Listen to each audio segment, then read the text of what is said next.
La vague, Todd Strasser, chapitre 17.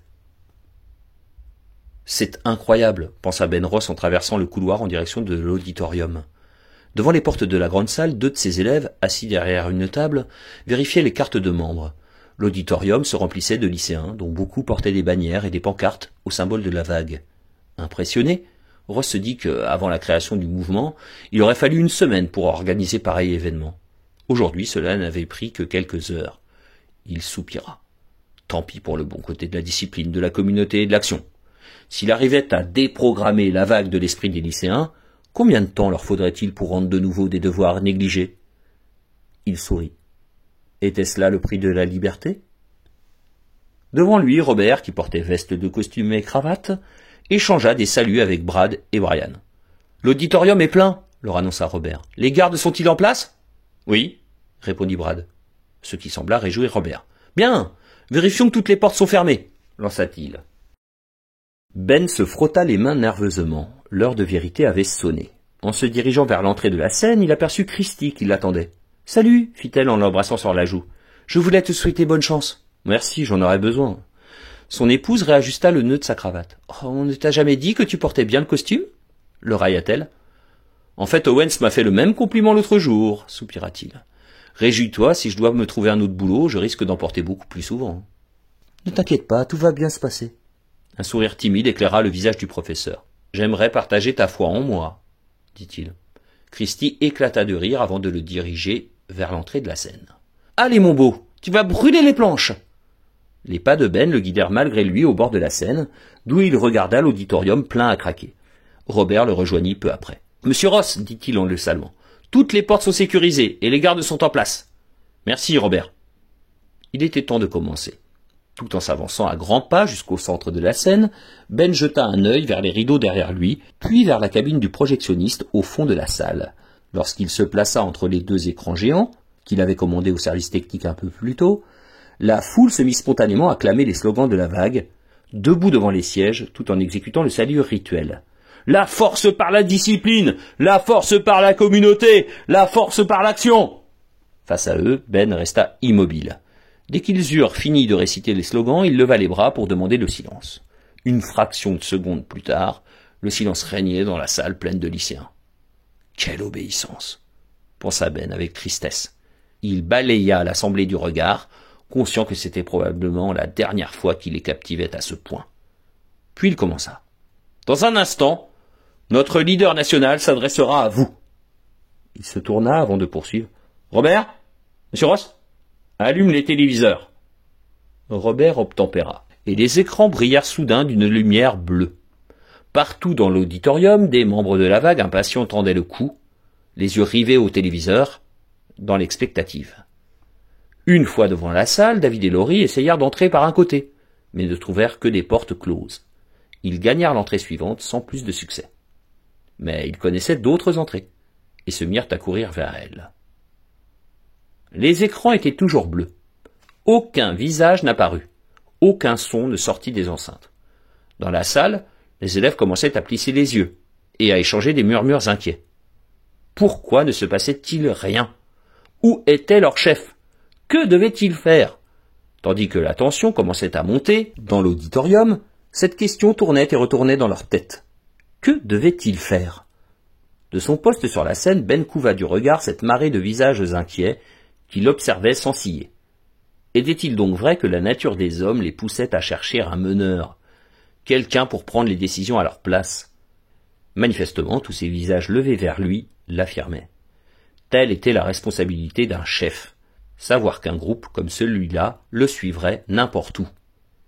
Ben commençait à comprendre à quel point sa petite expérience s'avérait bien plus sérieuse que ce qu'il avait imaginé.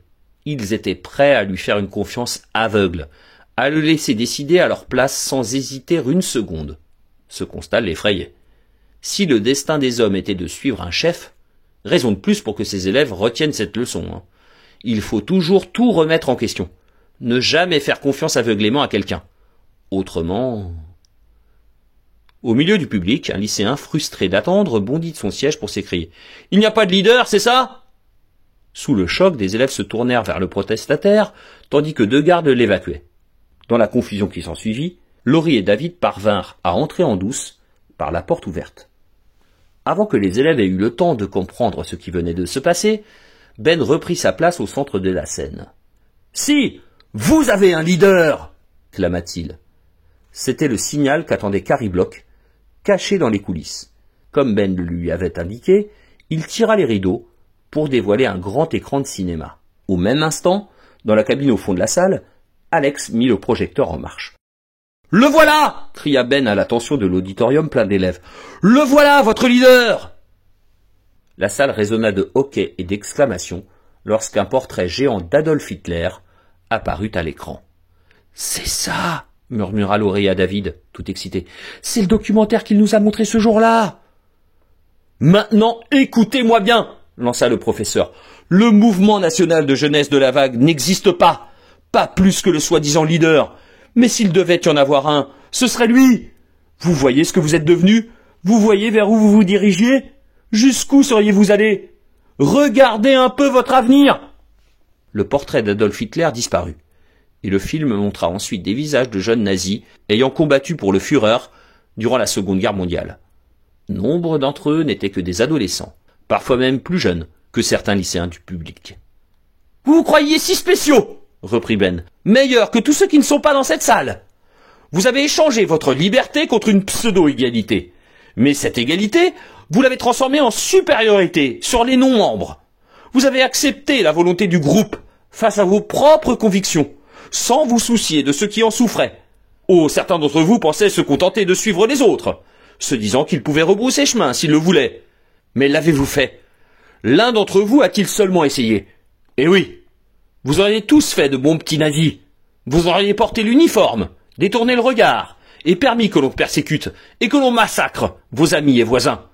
Vous disiez que cela ne pourrait plus arriver, mais regardez à quel point vous vous en êtes approchés. À menacer ceux qui refusaient de vous rejoindre, à empêcher les non-membres de s'asseoir avec vous au match de foot. Le fascisme ne se retrouve pas seulement chez ces gens-là, il est ici, en chacun de nous.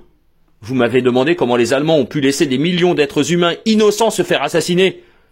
Comment ils ont pu prétendre qu'ils n'y étaient pour rien? À votre avis, qu'est-ce qui peut pousser les gens à renier leur propre histoire? Ben s'approcha du bord de la scène et parla d'un ton plus bas. Si l'histoire est condamnée à se répéter, alors vous aussi, vous voudrez tous nier ce qui vous est arrivé dans la vague. En revanche, si notre expérience est réussie, et vous admettrez que c'est bien le cas, vous aurez appris que nous sommes tous responsables de nos propres actes, et que nous devons toujours réfléchir sur ce que nous faisons plutôt que de suivre un chef aveuglément. Et pour le restant de vos jours, jamais, au grand jamais, vous ne permettrez à un groupe de vous déposséder de vos libertés individuelles. Ben fit une courte pause. Jusque-là, son discours semblait tous les incriminer. Mais ce n'était pas suffisant. Écoutez-moi, s'il vous plaît. Je vous dois des excuses. Je sais que vous venez de vivre un événement pénible. Pourtant, en un sens, on pourrait arguer qu'aucun d'entre vous n'est plus coupable que moi, qui vous ai entraîné là-dedans. Je pensais me servir de la vague pour vous inculquer une bonne leçon. Et peut-être que j'ai trop bien réussi. J'ai joué mon rôle de chef avec bien plus de zèle que prévu. Et j'espère que vous me croirez lorsque je dis que, pour moi aussi, la leçon est pénible. Je ne puis ajouter qu'une chose. J'espère que nous partagerons cette leçon jusqu'à la fin de nos vies. Si nous sommes suffisamment intelligents, nous n'oserons pas l'oublier. L'effet sur les lycéens était stupéfiant. Partout dans l'auditorium, des élèves se levaient doucement de leur siège. Certains étaient en larmes, d'autres tentaient d'éviter le regard de leurs voisins. Tous semblaient frappés par la leçon du jour. En quittant la salle, ils jetèrent bannières et pancartes. Le sol fut bientôt recouvert de cartes de membres jaunes. Ils sortirent furtivement de l'auditorium, abandonnant toute idée de salut militaire derrière eux. Laurie et David descendirent l'allée entre les rangs à contresens, croisant la file des élèves abattus qui attendaient de quitter les lieux.